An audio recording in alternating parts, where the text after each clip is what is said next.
Welcome back to episode 350 of the Guy and Guns podcast. I'm your host, Troy. And I'm your other host, Doug. We use this podcast to talk about guy guns and the responsible Christian gun owners' interest. On this week's show, we'll be talking about the faith of our forefathers. First of all, we want to thank our bandwidth sponsors, Primary Arms. If you've not checked out all the cool gear, gizmos, and things going on over at Primary Arms, please do. They have a plethora, a cornucopia, amazing smorgasbord of things that you can get for your outdoor needs. So make sure that you please check out, if you need something, check Primary Arms before you go to Amazon or anything like that, and see if there's something over there that fits your needs. We would appreciate it. And so would Farms Radio Network. Speaking of Farms Radio Network, check out other shows over on the Farms Radio Network. They put out lots of content every week. There's a new show I think started just last week. I can't remember the name of it off the top of my head. It's probably in my notes somewhere, but of course it escapes me because I'm not very well organized. But you guys don't know. I just sort of like crawled down in the basement to get down here so I could get down in here to this show tonight. I don't have a good way of getting down in this dungeon. I had to crawl back out of the basement last week for the show. It's it's sort of humiliating, but you guys are worth it. So we're here. I crawled here to get here. Hope you guys didn't have to crawl. Patriot Patch Co. PatriotPatch.co has all kinds of cool patches and stickers and shirts and danger clothes and some kind of lottery sticker. Don't know what you're going to get next. Stickers. And Doug's got a package he's opening up right now, live on air. Live on the air. It's a nude redhead woman or something. This is from Jake, so The suspense is killing us. what did I get? What did we get here? Uh, Dun, dun, dun. it's a Valentine's one. Valentine. That must have been last the last Be one a we long got. time ago. It is. February. Yep, Yeah, February. I cool. thought The I month found we it. lost. So we're showing you now. But if you would go over and give Jake, the guys and gals over at Patriot Patch Co. some love for supporting our show and being good friends of the show and having our back. They also make our patches and stickers that look like his background behind me and Doug. Doug and I guess I should just say. All right, Doug, it's actually been 1 week. So this week's Got Any Gun Activities. What have you been up to since last week? Let's see. What have I done? Um, on the God side, Sportsman's Daily Devotional, church last Sunday. Um, been going with one of my daughters and the grandbabies have been going, so we repeal the NFA. Indeed.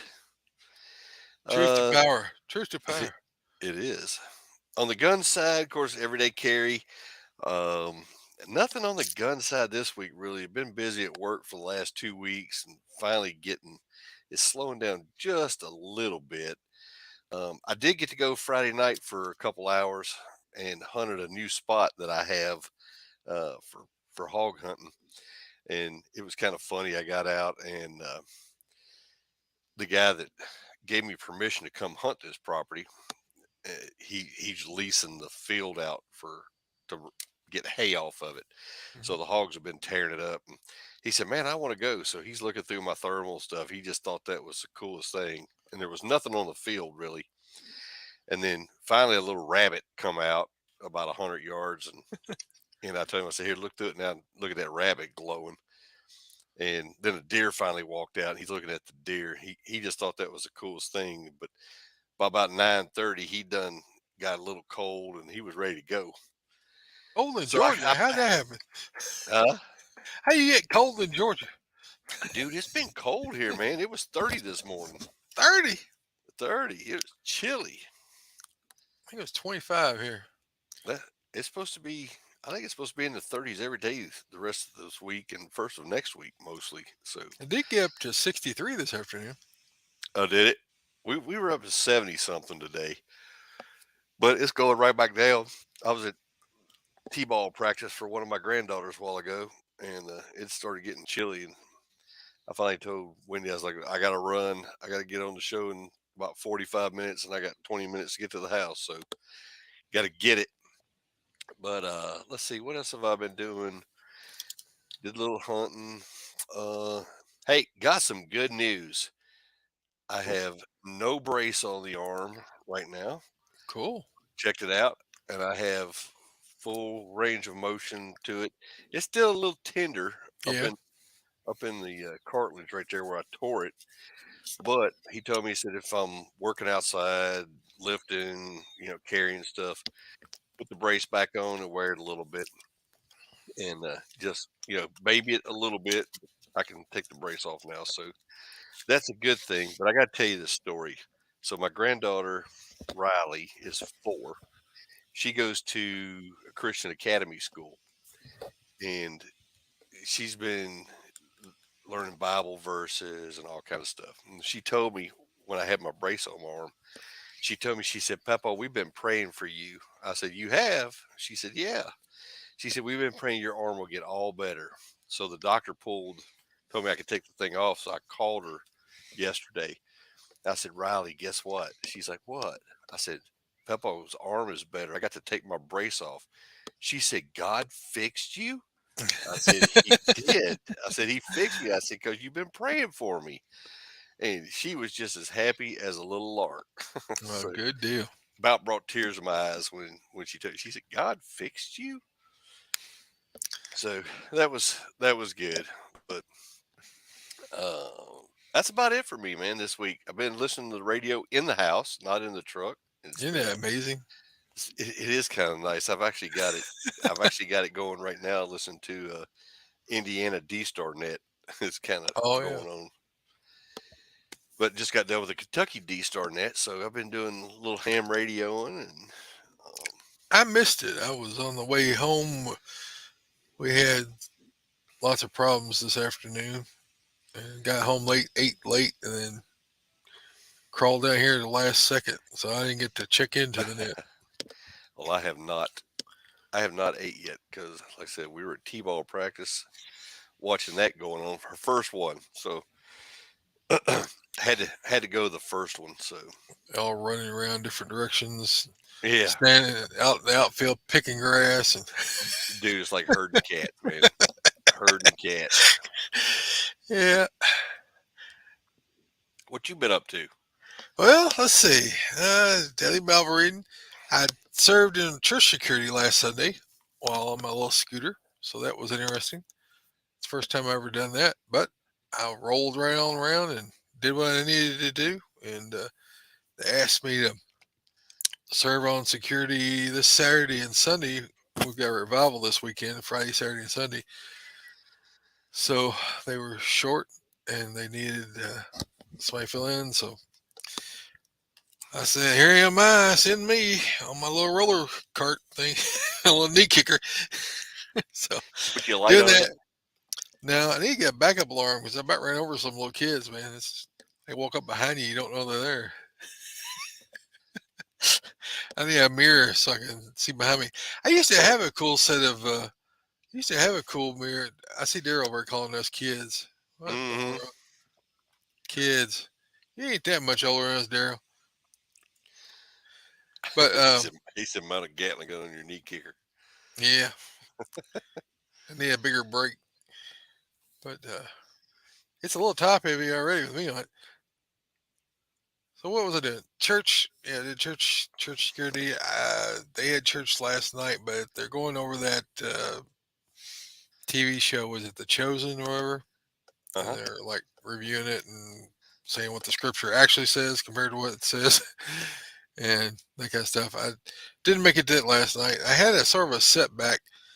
Uh, I've been working all week. Well, working for me. I've been driving trucks and I've been getting in and out of trucks. I've been helping strap up stuff, put straps and chains and binders and stuff on equipment, but I haven't been like driving the equipment. Just been driving my truck. And my foot was a little bit sore Tuesday night, a little red and irritated, and so I thought, I need to take it easier yesterday. And then yesterday I did something. I got in and out of the truck. It must have been 25 times climbing in and out of my truck, which it's a 350, you know, 4x4. So it's a good step up, when you only got one leg. And I put my foot down too much, I think, and I didn't keep it elevated enough. And I got home last night, and it was hurting. It was hurting on the way home. I'm like, man, this don't feel good. And I took off my brace last night, and my foot had collapsed and moved back where it was at when it all Hmm. started. And man, it was hurting. And so I have resigned myself to the fact that I'm not going to be able to stand and do anything until it completely heals. I put the brace back on it, slept with a brace last night, and doubled up on the ibuprofen. And the redness was gone this morning, and the swelling was back down. And it looked like it was a lot better than it was last night when I got in. But I'm just doing too much, which it feels like I'm not doing enough. But I'm used to going and go for 12 hours and try and knock out as much as I can. And Hmm. now it's like I can't be upright, setting upright more than like 3 or 4 hours, or it starts causing problems, and I got to keep it elevated, which is discouraging because I go to the doctor next week. I'm hoping I didn't do any more damage than what was already there. It looked pretty bad last night, but I woke up this morning after a lot of prayer and rest and ice and stuff. It looked a lot better, and I went and did it again today, but I didn't. I only got in my truck twice, 3 times a day. I drove a load to the dump and dumped that. I stayed in the truck. I didn't get out. And I took another load of dirt and hauled it to from my parents' house up there in E Town and hauled it down to the farm.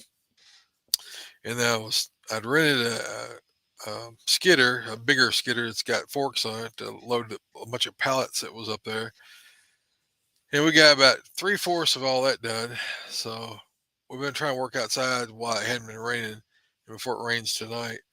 And we got about 3/4 of all. There was 40 something pallets of pine sol and stuff that was stacked up at my parents' house where they were planning on doing all kinds of landscaping, gardening, and stuff. Which that's why I was in and out of trucks all day yesterday and the day before. Today, we loaded up 2 trailers, and I drove the skidder back to the rental guy goes to church with us, and dropped it off. And Gunner calls me, said, "Hey, I had a blowout." He was driving the dump trailer home. He had a blowout on our dump trailer, and so luckily it was right there before South Fork. He just pulled into South Fork's parking lot, and the place I was at actually had spare tires for that type of trailer. So I grabbed one of those. It was like 5:30, I guess it was, whenever it happened, and everybody was already closed for the day. So that trailer would have been stuck there overnight because I didn't have another spare for that trailer. And he said, "Oh, I got one." He went and rolled one out of his garage and threw it in the back of my truck. So I drove over, and Gunner and Harry had a trailer jacked up, and Tony was working with him, one of our friends. Tony's known me since I don't know I was 3 or 4. He's a family friend that is a handyman extraordinaire. Knows electrical, mechanical. About anything he needs to be done, he knows how to fix it. Knows how to work it, operate it. So he's been helping since I've been laid up. And he and Gunner had the dump trailer jacked up, and already had the wheel nuts loose. And I rolled up, and they popped the new tire on it and took the old one, threw it in the back of my truck, and I followed them home. And they came in and ate a quick supper and jumped on here trying to get things going. So I'm sort of discombobulated. But the farm has been crazy. The cows have eaten all the hay, eaten all the grass up. Gunner's over there right now, going and putting a roll of hay out by himself. Well, I think Chris might went over there to block traffic. We got to drive on the road from one side of the farm to the other. And at nighttime. I like to be out there with the flasher so they can see that something's coming. Hmm. So he's right now taking a roll of hay to the cows and sold the bull last week. I don't know if I told you all that or not. I sold him. He brought dollar a pound. Uh, Guy wanted him for his breeding stock, so I sold him for the going rate at the marketplace. Another guy I go to church with. Yeah, I think I told you all that last week. You And buying another then one? no, we had three. I've got eight right now. We're going ready to have five more babies here pretty soon. And he was eating up all the hay. I don't need another. I don't need a bull. I got a bull. I got bulls I can borrow from a neighbor go to church with. He's got whenever he's not using them at his pasture, he sends one over to mine. So I think mine are all bred already. They should be having calves sometime mid late summer. I checked in a couple of nets. I got my ticket for Hamvention up in Ohio in May. So tickets for that came in this week. And I have not studied or anything with the test. I've been trying to get everything finished up on my parents' house so we can get it on the market and get rid of it because it's just eats money every month, and it's just an empty house that costs a lot to keep going. Hmm. Haven't had a chance to work with the 705. I got some stuff to make a go kit for it, and I just haven't had time to do it.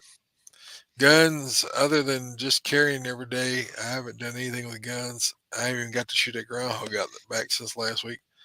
Just been working so much. But the wife's son gave me the ultimatum and threatened to take my truck keys away if I don't keep my foot propped up. So So when you're out running around, did you have your brace on your both your braces on?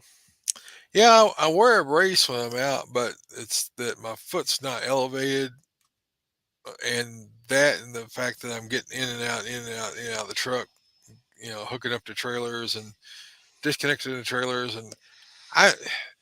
It's something about being a man. You can't sit there and watch other guys work. You just want to jump into it, No. and it just you feel like a heel sitting there on your butt when the other guys are working. You want to jump in there, and I just would hobble over there, or I'd take my little knee kicker and I'd scoot around in the gravel or the dirt, and I'd get over and work it.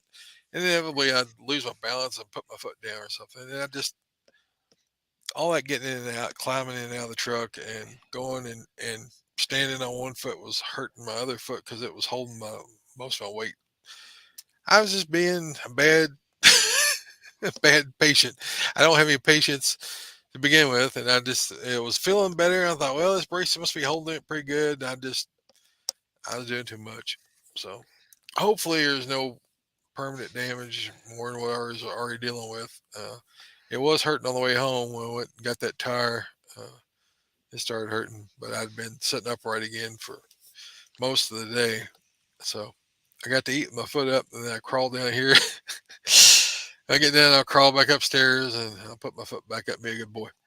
I can tell you, when I was at the doctor myself Tuesday, and it was wrist and knees. Hmm.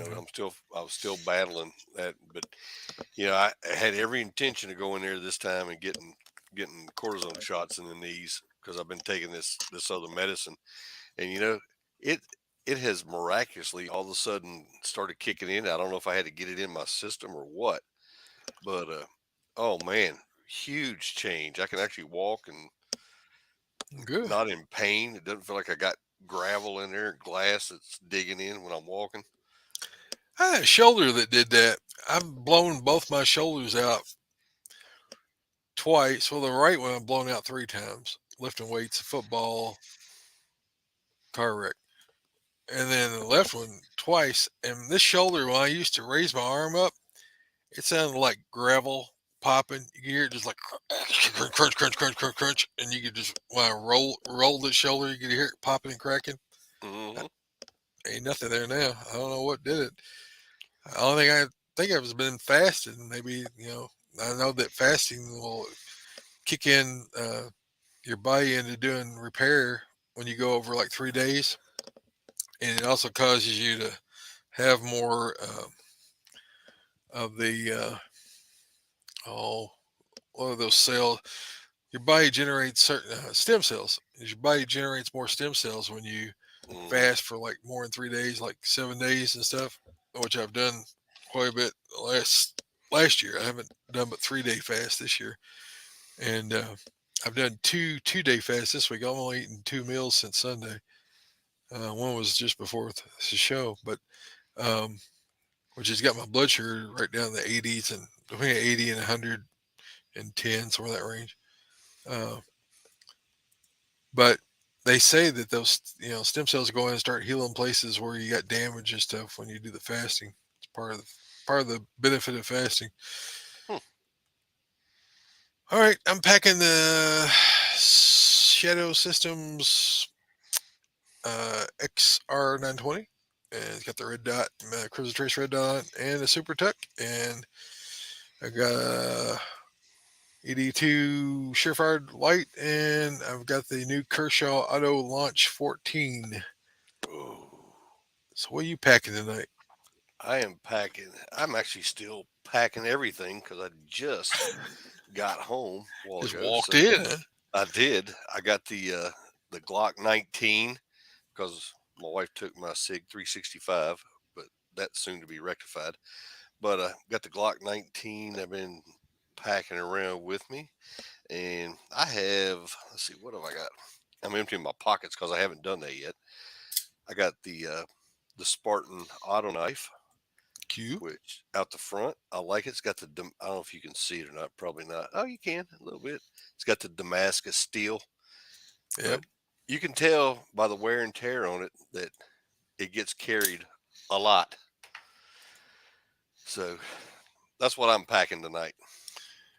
Cool deal. So looks like you might have had a joke for us tonight.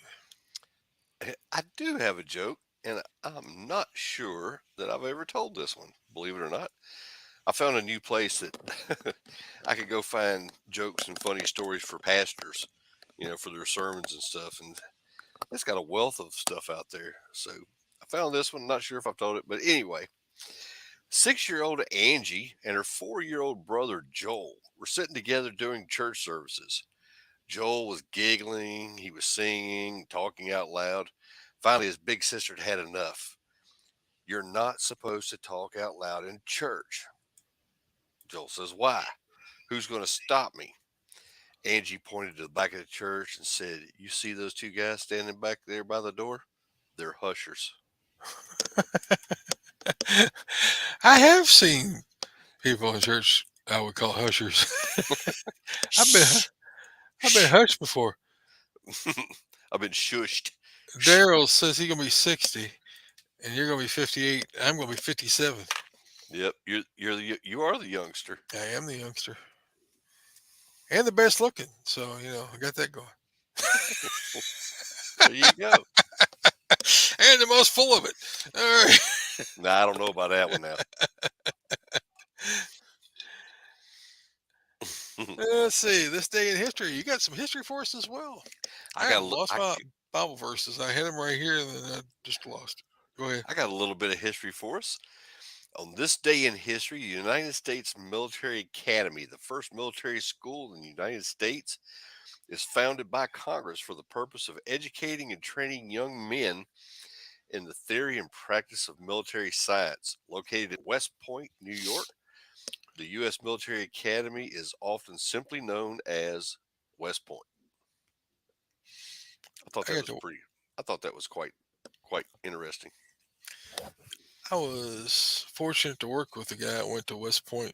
He worked with us at Techno years ago, and he retired in the military, and then he went to private contract work. But um, I think he got full ride through West Point. I don't know how that works, but he went from there, and he did the Ranger School, and he accomplished quite a bit in his career. Good friend. I got a I got a message from a buddy of mine the other day that I was in with at the same time we went in together, and he actually went to um, OTS, got commissioned, and he is. Let's see, I retired. Well, I went in '84, so he was probably a couple years behind me, so 86. So he just put his retirement papers in. He's a full bird colonel now, and been flying jets and stuff. And he's retiring in Washington D.C. And I'm trying to think of a way I could potentially get up there to go to his retirement, but I'm not sure I'm going to make that one. But He, that's quite the accomplishment. he retired as a colonel too. I can't remember what his final status was, but he was in the Army Reserves for a while. And then he went back when Desert Storm and all that stuff kicked off. He went back in full time, and then Hmm. he stayed in for quite some time after that. He left working for us and was doing mostly military. Uh, I was looking for that two things for the book and for that Bible verse.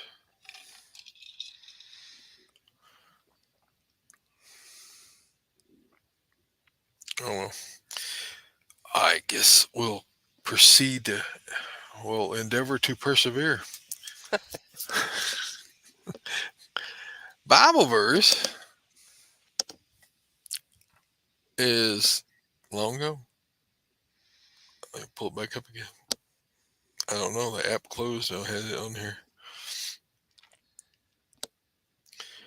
Why don't you tell us about what you did some this week while I'm wasting airtime here? Some this week. Something funny, something amazing, something good. I Fill the can't. air. Fill the air. Find something to talk about, Doug. I can't do it. Stall, stall, stall. We have we have just been working at work. We had a little bit of an incident at work, and we've been taking a couple weeks to try to work that out. And we've Y'all still going through about that, huh? oh yeah, oh yeah, we about got her all finished up now, but everything's almost back to normal, and we just keep trying to shoot herself in the foot. We got busy today that we did password resets for the entire organization. So Hmm. But that made uh, everybody happy. oh, it did. You'd be surprised how many people actually just can't do that. I just grab something and just make random numbers and then put it in my notes so I can find it. Yeah, I So, use I don't know if you ever used it or not. There's a program called LastPass yeah. that if you got I try I use it some, but um, for the most part I can actually remember my passwords that I make them, and if I have to change it, it takes me 2 or 3 days of trying to log into something. And like, why can't I log in? I'm like, oh yeah, I changed it. That's what it was. But when you change one, getting everything changed is what's a pain. So that's uh that's quite the chore. Yeah. All right.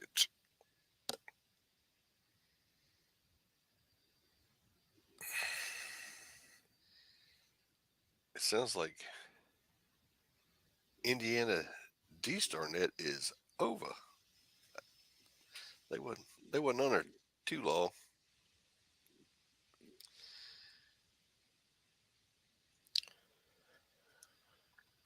Trying to see Hmm. who else. Gus is on YouTube talking to us. Brian's on YouTube talking with us, chatting with me over here. We got Daryl on with us. Hey, you guys, be sure and hit the like button Yeah. and Share, please. yeah, like and share because everybody knows YouTube keeps us and Facebook all keep us shadow banned. So anytime we go live, people don't see it. So it's crazy, There you go. dude. Did you realize we 350 today's our 350th? I know. It's crazy. All right.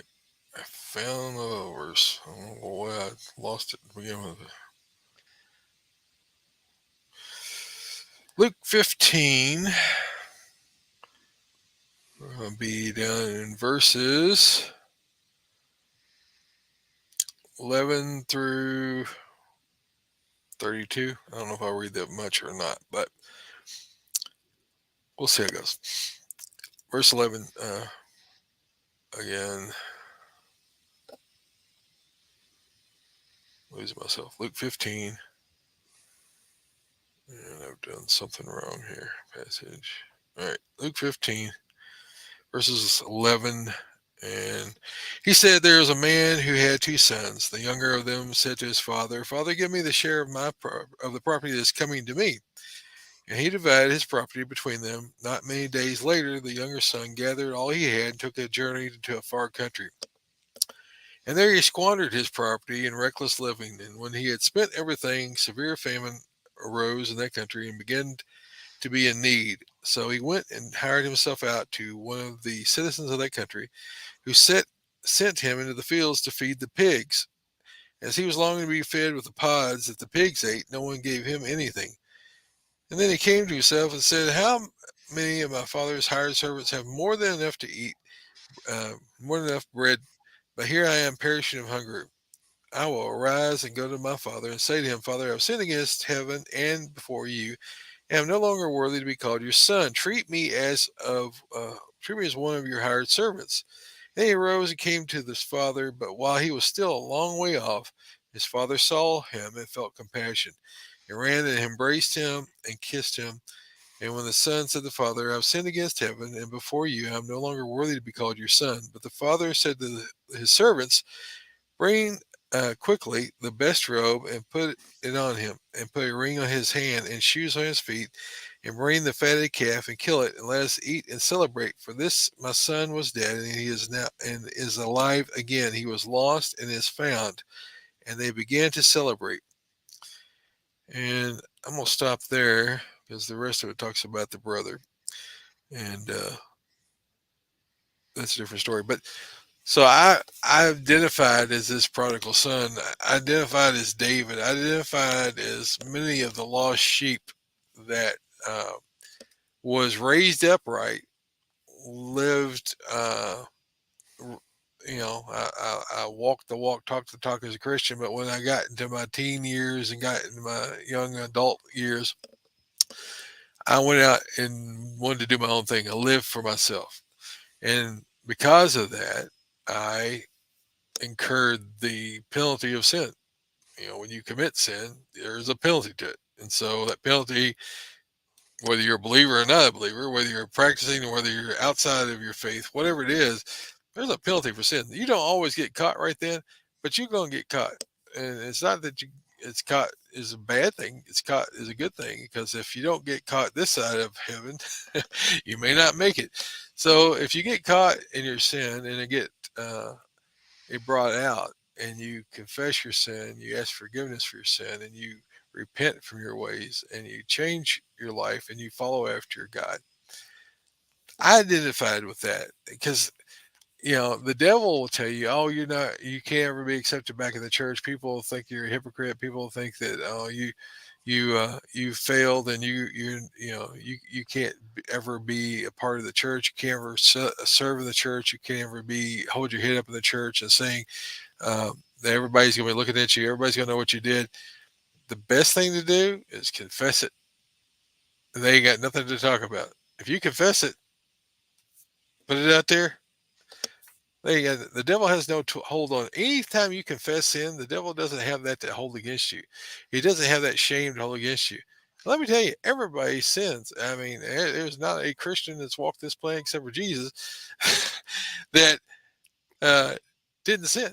I mean, everyone sinned, and some sins are greater than others. I'm not saying that I'm better or worse. I'm just a sinner, and I would be going to hell apart from Jesus's gift of salvation. That he died, and that his father said that's acceptable to be paid for my sin debt.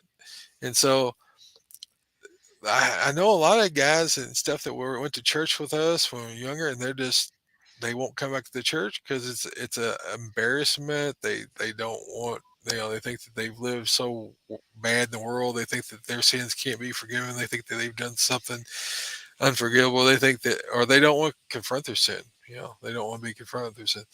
Um, but there's hope, right? There's hope in this story, and that the reflection of Jesus, I mean, is God the Father waiting for us to return from our sin, right? He knew that his son was going to go out, and he knew his son was going to go out and do something stupid, and he's going to blow all his money, but he was hoping he would come back. While he was gone, he considered him dead because he didn't have him anymore, right? But when he saw him from a long way off, he had compassion. The Father has compassion for us. When we turn from our sin and return back to him as those who know better fall into the sin, the trap of sin, the guilt. And when we come to ourselves, as he did, this guy was out in the pig pasture feeding pigs. When he finally realized, I'd have it better off just being back in my father's house as a servant. And so he returned back to the father. The father, instead of making him a servant, instead of scolding and ridiculing him, he was happy and elated that his son had returned. He had his son back, and that he embraced him, that he gave him things that he did not deserve. He blessed him with things that he did not earn. He bestowed upon him the same attributes he does to his other children, even though we don't deserve it, right? This is the image of the Father who loves, the image of the Good Shepherd that you know wants to bring them back into the fold, right? Wants to seek them out and bring them back into the fold. So, if my encouragement to you is, if you fell out of the church, if you've not been in the church, if you feel like everyone in the church is a hypocrite, yeah, everybody in the church is failure and is not perfect. And if you expect them to be perfect, then you're not worshiping the one who is perfect. You need Right. to worship the one who is perfect and accept everybody else around you as messed up as you are, and give them grace, just as you have to give them grace and expect, to get grace for them. Sometimes they won't. Sometimes they live by the rule, they're not living by faith, but they're living by works, and that their works should be praised. Anybody that's getting their works praised in the church is not going to have anything to get praised for in heaven. So, a little bit of a rambling tonight, but I hope that made some sense. If you think you can't be forgiven, you're wrong. You can be forgiven. I've got much that I had to be asked forgiveness for, and it is part of accepting that we are weak, frail, and are prone to do things that are stupid and self-centered and all about us. And God knows us. He knows our heart. He knows what we're thinking. And so you're not going to sneak up on him. He's already knows what's going on. It's when your pride is dashed away. The worst thing about humans is pride, because it makes us stubborn not to change. It makes us hold a position that's wrong. A lot of times, it makes us try to defend the stupid things that we do, instead of just owning up to them. Say, "Yeah, I did that. I was stupid, and I'm sorry." And that's pretty much it. It's not really difficult. But Mm-mm. anything you want to elaborate upon, expand on there, Doug? Mm. Well, I mean, we look at both of us. I mean, we've done plenty of things over our lifetimes, and we are still forgiven. So, Yep. And I, we're I just, blessed. We're blessed when we don't even deserve to be blessed. God oh bless. yeah. I'm not preaching prosperity gospel here. I'm saying when we deserve worse, God still gives us good. And even when we're in bad times, we're better than other people in bad times, because we have that eternal hope. We have that salvation promise, and we have peace no matter what happens. Sorry, I didn't mean to step on you. Oh no, no, you're good. I was going to tell you, I always like that story. Sometimes I tell it uh, as the prodigal Glock after the one that I got stolen and got back eight Right. years later. That it came home to be with me. Well, good deal. Well, we're going to talk about the faith of our forefathers. I have a book that I've read, and well, I read several books about the founding fathers. Uh, After I retired back in 2014, early 2015, I guess it was, I started getting into reading, and my goal was to read 50 books a year. And so I did that for the first 5 years after retirement, and then I got busy I kept getting more and more jobs that didn't pay anything, but they kept me busy all the time. But one of the books I read was Faith of Our Founding Father, uh, and it's about George Washington, and it talks about his faith, how he came to his Christian beliefs, and how prayer was an important part of his uh, personality. He There's many stories about how George Washington had survived so many battles. It was like that God had his hand of protection up on George Washington. Even at a young age, he was a military officer with the British before starting the United States. He was part of the British fighters. He fought the Indians and the French up in Canada and New England areas of the colonies, and how they would shoot aim, and shoot arrows at him, and he's a big guy. He was like 6'4", 6'3", 6'4", in a time when most people were like 5'6". Most men were like 5'5", 5'6". He was like a head taller than everybody else, imposing figure, and he was just like God just put a protection on him. He was in one battle, and they talked about at the end of the battle, he took his coat off, and there was holes in the front of his coat and the back of his coat, and he didn't have a bullet wound on him, but there was bullet holes, musket ball holes all through his Uh, uniform, his coat that he was wearing. How he had so many horses shot out from underneath of him. He just jump onto another one and keep on going, and how he had survived so many things unwounded, unharmed, and talked about how he would pray over his men, pray for his men, and how he wanted to make sure that he was being a godly example to his men.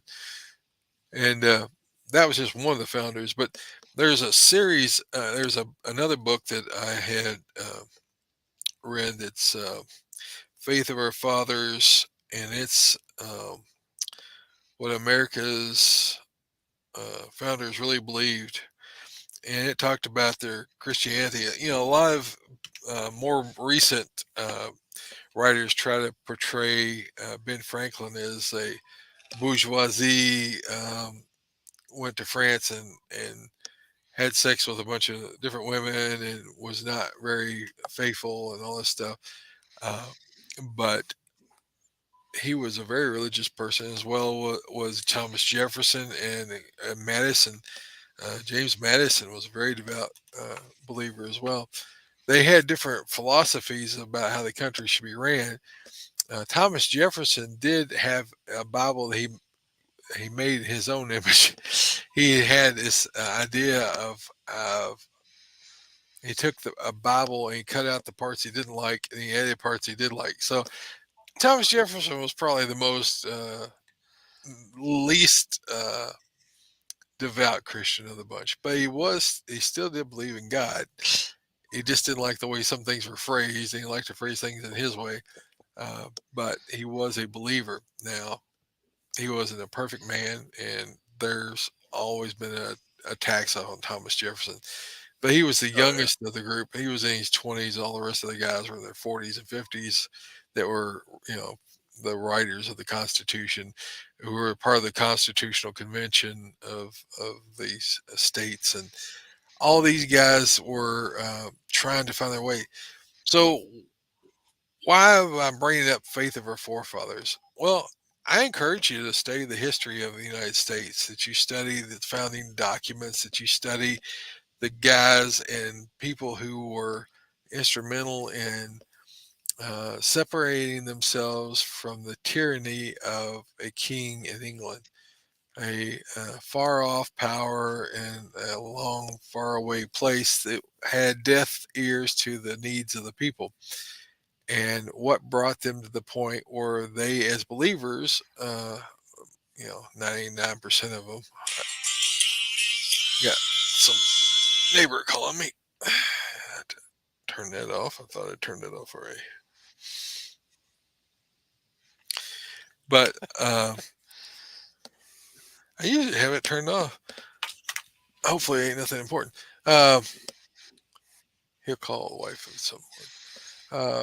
But that you study the history of our country. The reason is that we're coming up on a time of where we have a portion of the government that is very tyrannical towards us as American citizens that are no longer listening to us as the citizenry and are trying to push through things against the will of the people that are not only unconstitutional but are anti God in a lot of ways. A lot of the things they're pushing for abortion, they're funding abortion in other countries with our tax dollars. It's not supposed to be happening.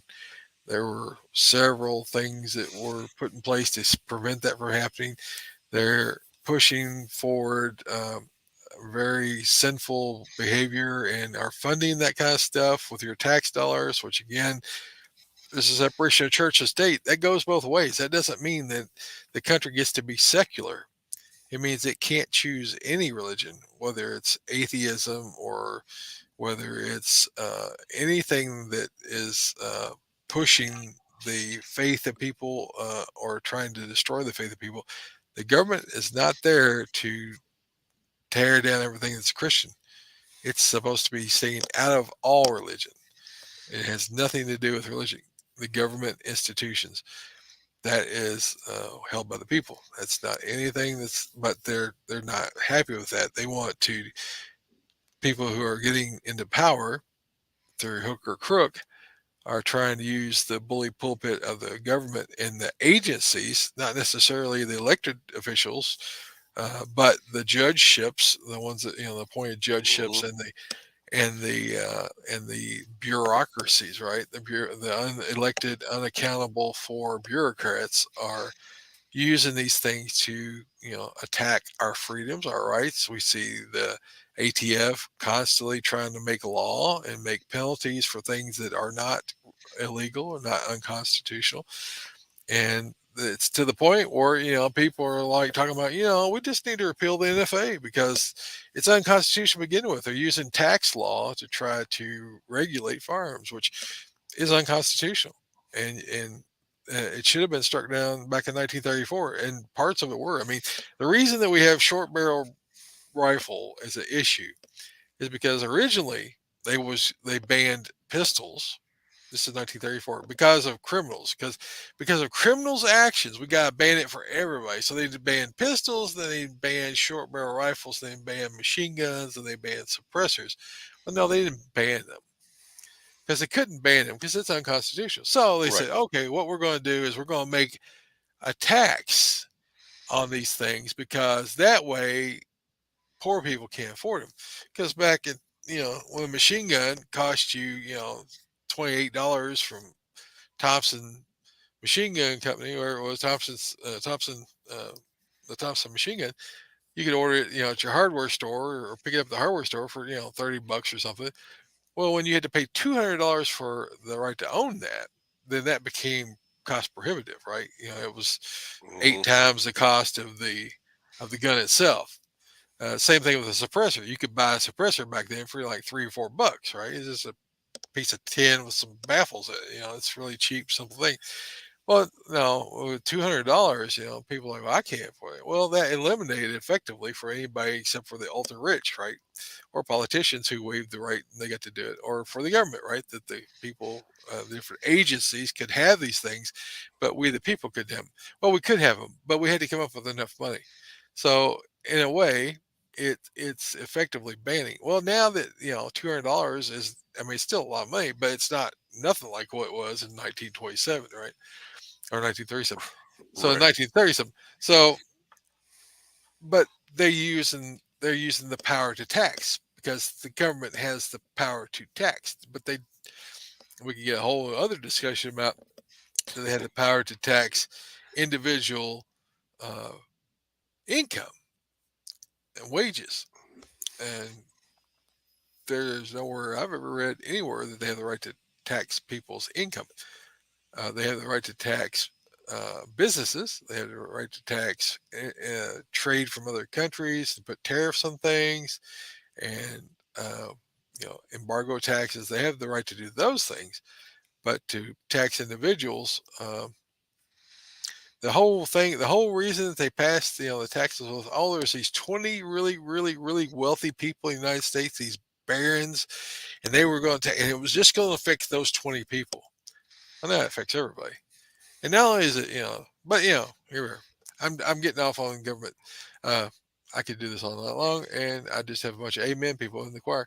But what we need to focus on is what allowed these guys to have the faith to stand up and to write their name on a document declaring the Declaration of Independence, which is a separation from those tyrants back in England, right? A separation from your countrymen. A lot of the countrymen. I mean, your founding fathers were, probably 15% of the population. There were a lot of people that were upset, but they weren't really political. They weren't really, opinionated to the point that they're going to write their name down on something that would, definitely inspire a death warrant for you, at least a arrest warrant and a seizure of your property. And that happened. So a lot of the guys that signed that Declaration of Independence, they had families to feed. They had, kids and children, and they were working people that had farms and livestock and things, and lost it all. The, because of war, because of, they had warrants out to arrest them upon sight, they died in fighting battles to try to achieve the freedom which they were after, and they were very faithful people. The There was a discussion about the black robed regiment, which was all the clergy in America, and before, in the colonies, before it became, the United States of America, about how they inspired people to have faith and to prevail and to do what is right and to seek after God's will and whether they should go into battle or not go into battle. And they all saw providence, God's hand upon the shaping of the country, even though they faced many difficulties and things, even though they lost family members and lost all that they possessed, and even lost their lives. They still, as a group of people, bonded together and forged ahead, and it was all. Uh, with prayer, with fervent prayer, that they would make sure that they were doing what was honorable in God's eyes first, and yet at the same time achieve what they felt was what was supposed to happen. And they fought and bled and died, and so have many thousands and millions of other men and women in the defense of this country and defense of the Constitution of this country. You don't swear to uphold the United States; you swear to uphold the Constitution. The Right. Constitution is that Bill of Rights. It is that document that says that we are citizens of a country and that we are being protected. The Constitution is a limitation upon government, it's not a limitation upon we the people. We the people retain every right that is not enumerated and given specifically to the federal government. And then we also have state constitutions as well. So first is the people hold all the rights except for those things that are supposed to be few and limited, and which has been over the years eroded away. That people, the government is always seizing power, always trying to take more, always trying to take more. And you're going to have to decide at what point is it that, we're going to take it anymore. Because all governments, even George Washington said, all governments are a fearful master and what was the quote? Fearful master and a horrible. Pretty much, you had to keep a check on it all the time. And his final speech before he left, he was talking about that we need to make sure that we keep government in check. If we do not keep government in check, then it will soon overtake and it will devour everything that comes in its sight. So jump in here, Doug. Don't let me just hold No, the show. you can't the government here lately is we did get a little bit of a win. So Yeah.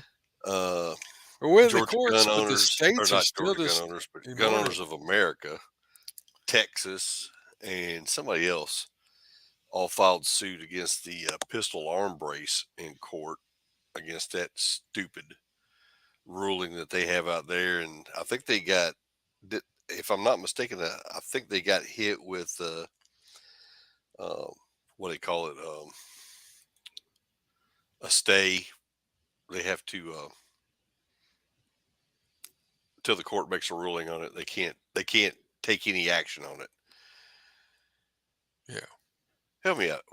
What's the word I'm looking for there, Troy? Come on. It's injunction to keep it from going into effect Yeah, until it has basically, its day yeah, in court. Yeah. yeah. Which is going to get overturned.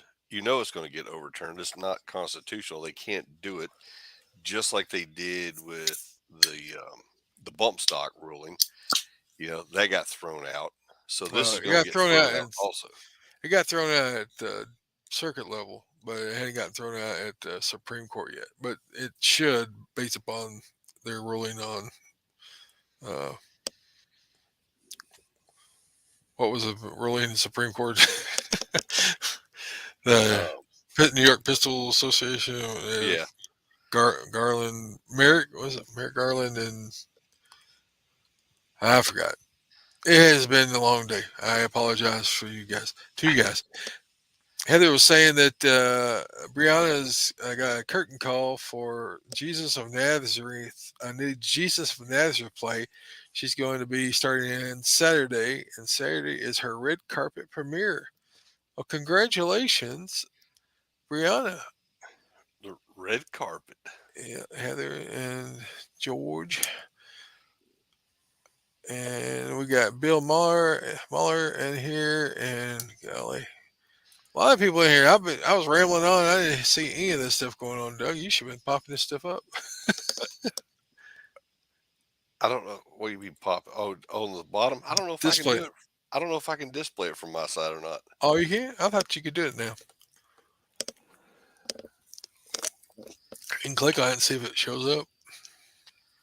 Uh,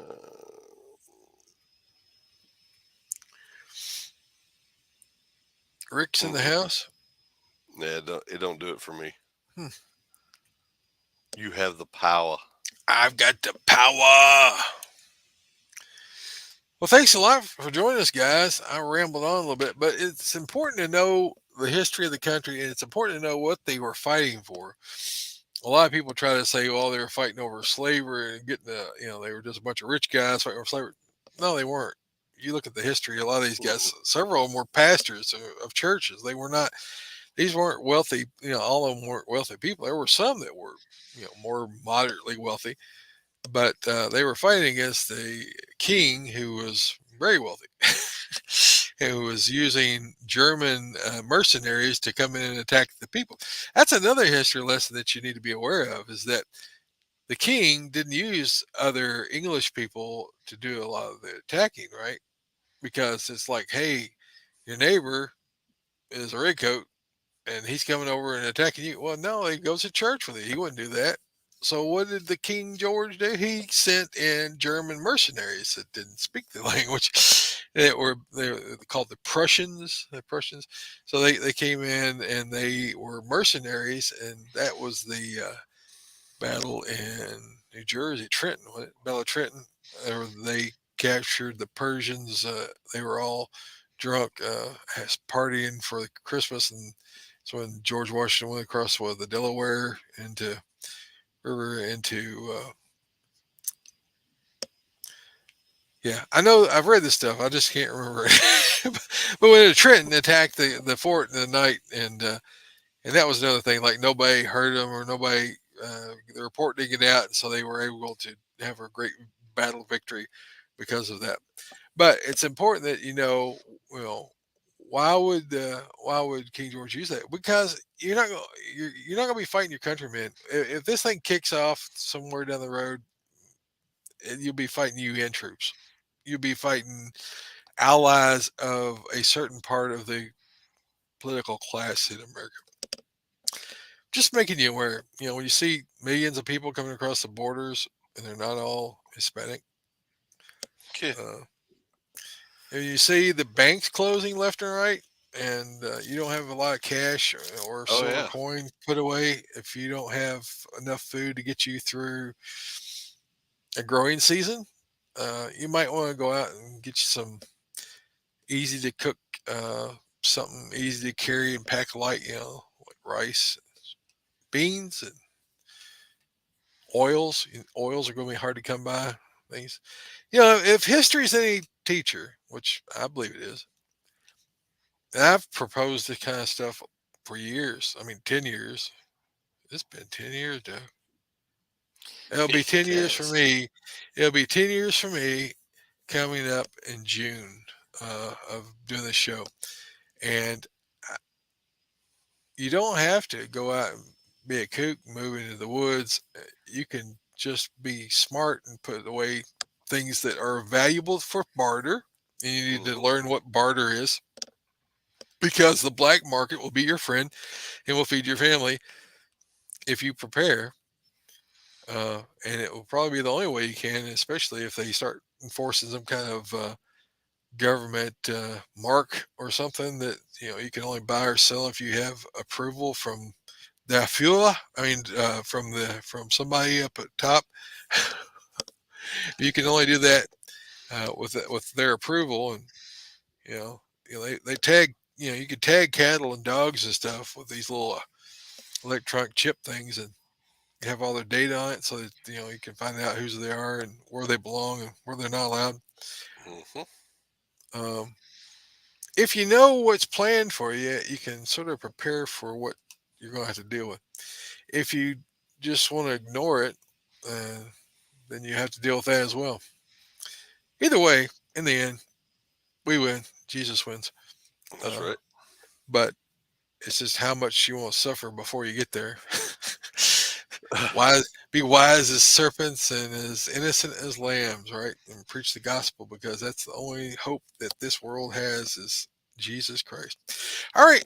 Before I get rambling off again and we go even longer than we went already, I apologize for us taking so much of y'all's valuable time tonight. We appreciate you being here with us. If you have not yet already, please like, thumbs up, whatever kind of app you're on. We're on Rumble, we're on Facebook, we're on YouTube, we're on LinkedIn, wherever they'll let me put it. Uh, check out those places and give us a thumbs up, like, and a reminder bell anytime we have a show. We would appreciate that. Also, want to thank Primary Arms again for sponsoring our show. They've been sponsoring us now for going on 2 years. We really appreciate their support. We also appreciate PatriotPatch.co. And also remember, there are other shows over there at the Farms Radio Network you guys can check out. And some of them are a little saltier than us, but some of them are pretty good stuff. So you just, fair warning. We also have a Subscribe Star account if you'd like to send us monetary things to help pay for things in the show and travel and things like that for different events we go to. It's subscribestar.com/God dash and dash guns. And you got the last two. And then we got Armed Citizen of the Week. Yeah. So PowerTac Lights is one of our sponsors, and we appreciate them helping us out. If you're looking for a weapons light, headlamp for hunting, or just a really bright light, um, I bought one to hunt gators with. It works like a champ, all the way down to small ones you can put in your pocket. Go check our buddies out at powertac.com. If you use the promo code God and Guns when you find what you want and you buy one, they will give you 30% off for just listening to the show. So go check our buddies out at powertac.com. Also, crossbreed holsters. If you're carrying a gun, you should be carrying it in a crossbreed. They make a holster for just about any way you want to carry and any gun you potentially could carry. And they are comfortable. Troy and I both carrying the Super Tuck Deluxe. I think Troy actually has a mini tuck on the way, which I'm Yep. going to have to get one as well. And they're just comfortable. They're well made, and just a bunch of great folks down at Crossbreed. So go check them out, crossbreedholsters.com. Use promo code G&G over there, and they'll give you 10% off just for listening to the show. So make sure you use the promo code when you check out. This week's armed citizen. What happened? Ooh, this week's armed citizen, May 16th, Reading, Pennsylvania. A woman and her boyfriend were about to get into their car at a local park when a man approached them and fired 2 rounds, police said. The woman drew her own gun and shot back, giving her wounded boyfriend time to take cover behind the car. Police later arrested the assailant and charged him with attempted homicide and unlawfully possessing a gun as a felon. Hmm. Chalk one up for the good guys again. Yep. Well, good deal. You know, We're- it's well, funny too. I wish, well, they're never going to do it, but there's so many people out there that defend themselves or family with guns. But the first person that shoots somebody, that's being bad, the news just throws it all over the place to make everybody look bad. Gun Oh owners yeah. are bad, the whole 9 yards. But they never promote the people that save lives because they pulled their gun and saved them. Did, Yeah. I watched a video. I can't remember what state it was in now. I was watching a video the other day. This guy comes into a restaurant and he's waving a gun around. He's got a mask on. He's threatening the people. He's taking their wallets and this and that. And he walks by one table and you see the guy sitting in the booth fidgeting. He's Oh, reaching. down in Houston, wasn't it? Was it Texas. Houston? Is that where it was Yeah. at? Yeah. And when the dude walks by, I mean, he popped him, and then he Hmm. popped him again, and then he popped him some more. And Hmm. the guy's laying on the ground. He took his gun and popped him one more time, I think, for good Yeah. measure. And come to find out, it was a toy gun. Yeah. Toy gun or not, it doesn't matter. Yeah. He's robbing a place with what is perceived as a gun, Yeah. and I thought it was funny. The guy just cleared everybody out of the restaurant. They all went home, left the dude laying on the floor. Yeah. And from what I heard, I'm not sure if they actually found the guy or not. I don't know. I'd be surprised if he didn't get charged because that last shot, after he took the gun away and then shot him in the back, that one made me cringe. I mean, I can understand all the shots up until when he picked the gun up and then shot him. I'm like, that will be. It depends on the DA, and I think Houston's got a really liberal DA, if I remember right. Houston is the refugees from New Orleans when the hurricane went, what Katrina went through there. Hmm. All those people sort of piled into Houston, and Houston was leaning a little bit left already. And so the result of that is some really not good situations with the local government there. From what I've understood from local people and from what I saw when I went to the NRA down there a couple times, uh, I was not a fan of Houston. It was really sort of disappointing. Most of Texas cities are pretty nice. Maybe I just wasn't in the right part of Houston, but yeah, I think that they've got some problems in there they're dealing with. Well, we're going to wrap it up. We're running over an hour already.